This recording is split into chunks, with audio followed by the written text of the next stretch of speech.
नमस्कार, जय शर्मा। आप सभी का हमारे YouTube चैनल पे हार्दिक स्वागत व अभिनंदन है। मैं आचार्य रितेश पांडे, ज्योतिष एवं वास्तु विशेषज्ञ, आज पुनः अपने चैनल के माध्यम से आप सभी के बीच सोमवती अमावस्या के दिन क्या कुछ करके हम अपने पितृदोष से छुटकारा प्राप्त कर सकते हैं। जो जन्म कुंडली घर में व हमारे जन्म कुंडली में जो पितृदोष है, उस पितृदोष से छुटकारा प्राप्त करने के लिए इस सोमवती अमावस्या को क्या कुछ ऐसा करें कि वह पितृदोष दूर हो सके। दूसरा, सोमवती अमावस्या के दिन क्या क्या कुछ नहीं करना चाहिए और क्या कुछ करना विशेष फलदायी होगा, और इस सोमवती अमावस्या का शास्त्रों में महत्व क्या है, इन विषय वस्तुओं के बारे में आज हम लोग जानेंगे। जैसा कि आप सभी को पता है कि सोमवती अमावस्या और भौमवती अमावस्या, गुरुवार की अमावस्या और शनिवार की अमावस्या को शास्त्रों में विशेष महत्व व स्थान दिया गया है। वैसे तो प्रत्येक माह एक अमावस्या जो है पड़ती है, यानी 12 महीने में 12 अमावस्या तिथियां आती है, लेकिन इनमें जब सोमवती, भौमवती, शनि व गुरुवार की अमावस्या आ जाती है तो वह कहीं ना कहीं उसका फल जो है विशेष रूप से फलदायी माना जाता है। तो सोमवती अमावस्या पे विशेषतः दान, उपदान, गंगा स्नान आदि का विशेष महत्व बताया गया। लेकिन अगर आप भी पितृदोष से पीड़ित है, अगर आपकी कुंडली पितृदोष से पीड़ित है, व घर में पितृदोष के वजह से अनेकों प्रकार की समस्या उत्पन्न हो रही है, प्रेत बाधा हो, आर्थिक उन्नति व शारीरिक उन्नति नहीं हो पा रहा हो, पारिवारिक उन्नति नहीं हो पा रहा हो, धन की वृद्धि व व्यापार बिजनेस में अनेकों प्रकार की समस्याएं उत्पन्न हो रहा है, तो ऐसे में आपको चाहिए कि सोमवती अमावस्या के दिन योग्य ब्राह्मणों के द्वारा त्रिपिंडी श्राद्ध व नारायण बलि जैसे यज्ञ अनुष्ठान संपादित करें। यही नहीं, अपने पितरों के प्रसन्नार्थ तर्पण करें। देव, ऋषि, पितृ तर्पण गंगा किनारे योग्य ब्राह्मण के द्वारा कराएं। होम आदि का कार्य कराएं। गरीबों को और ब्राह्मणों को भोजन कराएं, मीठा भोजन कराएं। जरूरतमंद व्यक्ति को दान उपदान करें। ऐसा करने से पितृदोष से छुटकारा मिलेगा। लेकिन शास्त्रों में अगर पितृदोष से छुटकारा प्राप्त करना है तो उसके लिए सबसे उत्तम और सबसे श्रेष्ठ नारायण बलि व त्रिपिंडी श्राद्ध का पूजन व यज्ञ अनुष्ठान बताया गया। जो व्यक्ति अपने कल्याणार्थ, अपने पितरों के कल्याणार्थ विधि विधान के साथ नारायण बलि व त्रिपिंडी श्राद्ध का प्रयोजन योग्य ब्राह्मणों के द्वारा गंगा के तट पे कराता है, तो निश्चय ही इससे बड़े से बड़े पितृबाधा से, प्रेत बाधा से छुटकारा शीघ्र ही प्राप्त हो जाता है। और यह दोष व्यक्ति को, जिस व्यक्ति के कुंडली में यह दोष होता है, जिस परिवार में यह दोष होता है, वह दोष जो है उस व्यक्ति को संकुचित कर देता है, उससे उन्नति होने नहीं देता, यानी सिकुड़ कर रख देता है। लेकिन जिस दिन इस दोष का विधि पूर्वक विधि विधान से आप यज्ञ अनुष्ठान संपादित करते हैं, तो उस दोष के मुक्त होते ही आपका परिवार जो है खिलने लगता है, शीघ्र जो है खिल उठता है।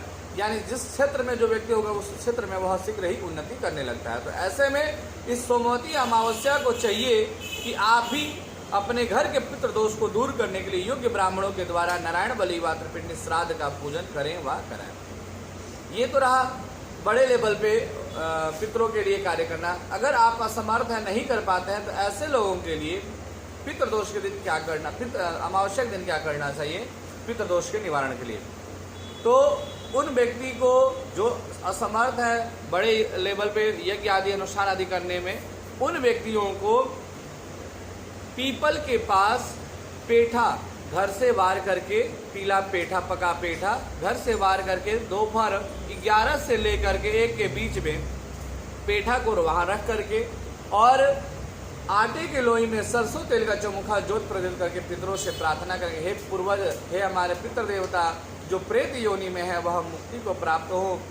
ऐसा प्रार्थना करके वहाँ 108 बार या 1008 बार ओम नमो भगवते वासुदेवाय का जप करें, गीता के 7वें अध्याय का पाठ करें, और हो सके तो इस मंत्र के द्वारा या विष्णु सहस्त्र नाम के मंत्र के द्वारा होम आदि कराएं, तो इससे भी बड़े से बड़े पितृदोष में राहत मिलेगा। दूसरा, खीर बनाएं। खीर में शहद और घी और तिल मिला करके, गुड़ मिला करके उसे जल प्रवाह करें। ऐसा करने से भी पितृदोष से छुटकारा आपको मिलेगा। तीसरा उपाय, पितृदोष से छुटकारा प्राप्त करने के लिए आपको योग्य ब्राह्मण के द्वारा पितृ गायत्री मंत्र से होम आदि कराएं, विष्णु सहस्त्र नाम के द्वारा होम आदि कराएं, और फिर उस ब्राह्मण को मीठ भोजन में खिचड़ी और मीठे में गुलाब जामुन खिलाएं। ऐसा करने से भी पितृदोष के प्रभाव से शीघ्र ही छुटकारा मिलेगा। तो ये छोटे मोटे उपाय भी आप अमावस्या के दिन कर सकते हैं। अब हम बात करेंगे कि पितृदोष से निवृत्ति के साथ साथ हम और कुछ क्या कर सकते हैं जिससे हमारा कल्याण हो सके। तो अमावस्या के दिन आपको चाहिए कि अधिक से अधिक मात्रा में दान उपदान करें। यही नहीं हो सके तो सुबह गंगा स्नान करें और गंगा स्नान आदि कर करके आप मंदिर जाएं, मंदिर जाके देवताओं की यानी भगवान विष्णु की पूजन करें, अपने आराध्य की पूजन करें और पितरों की प्रसन्नता के लिए पीपल को सींचे, पीपल का पौधा लगाएं, बड़ पीपल नीम का संयुक्त पौधा लगाएं। इस प्रकार के अनेकों अनुष्ठान आदि करके आप अपने पितृदोष से छुटकारा प्राप्त कर सकते हैं। अब हम बात करेंगे कि इस अमावस्या पे हमें, सोमवती अमावस्या पे क्या क्या कुछ नहीं करना चाहिए, किन किन बातों का विशेष रूप से ध्यान देना चाहिए कि पितृदोष से छुटकारा प्राप्त हो सके। तो सोमवती अमावस्या के दिन विलंब तक नहीं सोना चाहिए। अमावस्या वैसे भी हो तो अमावस्या के दिन देर तक सोना जो है वर्जित बताया गया। सूर्योदय से पहले उठ जाए और स्नान आदि से जल्दी स्नान आदि से निवृत्त होकर के यज्ञ आदि संपादित करें, है ना, होम आदि, तर्पण आदि, गौग्रास आदि, ब्राह्मण भोजन, यह सब कार्य आपको करना चाहिए, लेकिन विलंब से सोना वर्जित बताया गया। दूसरा, अमावस्या के दिन मांस मदिरा का सेवन नहीं करना चाहिए। जो व्यक्ति मांस मदिरा का सेवन करता है, अमावस्या के दिन नाखून काटता है, बाल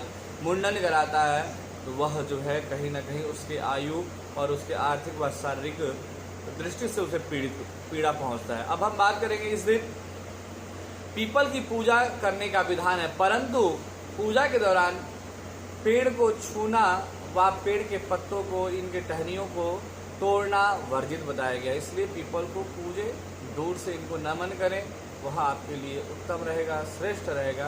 उस दिन अमावस्या के दिन पीपल को तोड़ना नहीं चाहिए।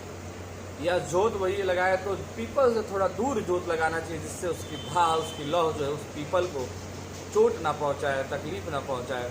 चौथा, सोमवती अमावस्या के दिन अपने से छोटे या बड़े को, किसी भी व्यक्ति का दिल न रुका। हो सके तो बड़े बुजुर्गों का रिस्पेक्ट करें, बड़े बुजुर्गों का मान सम्मान करें, आशीर्वाद उनका प्राप्त करें। ऐसा करने से भी विशेष लाभ मिलेगा। बड़ों को कभी कड़वा ना बोले, खास करके अमावस्या के दिन किसी बड़े व्यक्ति के बातों का अनादर ना करें। अगला, ज्योतिष शास्त्र की अगर माने तो सोमवती अमावस्या के दिन भूल कर भी कभी किसी शमशान घाट के इर्द गिर्द नहीं जाना चाहिए। अमावस्या के दिन बहुत सारे लोग कई बार शमशान बेवजह नहीं जाना चाहिए। अगर किसी की शरीर पूर्ण हो गई है, दाह क्रिया के निमित्त जाना हो तो कोई बात नहीं, लेकिन ऐसे अमावस्या के दिन कभी भी शमशान घाट के पास जाना अनुचित है। इसलिए इस बात का विशेष रूप से ध्यान दें। दूसरा, अगर हम बात करें तो सोमवती अमावस्या के दिन किसी से लेन देन या जुआ आदि खेलना भी शास्त्रों में वर्जित बताया गया है। और हो सके तो ब्रह्मचर्य का पालन करें। ब्रह्मचर्य का पालन करना भी बहुत आवश्यक होता है सोमवती अमावस्या के दिन। तो ये तो रहा कि हमें किन किन बातों का विशेष ध्यान देना चाहिए, क्या करना चाहिए और क्या नहीं करना चाहिए। अब हम बात करेंगे इस सोमवती अमावस्या का महत्व जो है शास्त्रों में क्या बताया गया है। तो ऐसा माना जाता है कि जो व्यक्ति सोमवती अमावस्या के दिन श्रद्धा से व्रत रख करके पूजन पाठ करता है तो उसकी सभी मनोकामनाएं शीघ्र ही पूर्ण होती है और जीवन में सुख समृद्धि की प्राप्ति होती है। साथ ही साथ इस दिन जो व्यक्ति ब्रह्म मुहूर्त में किसी पवित्र नदी या तालाब में स्नान करता है तो वह बहुत ही पुण्यदायी माना जाता है।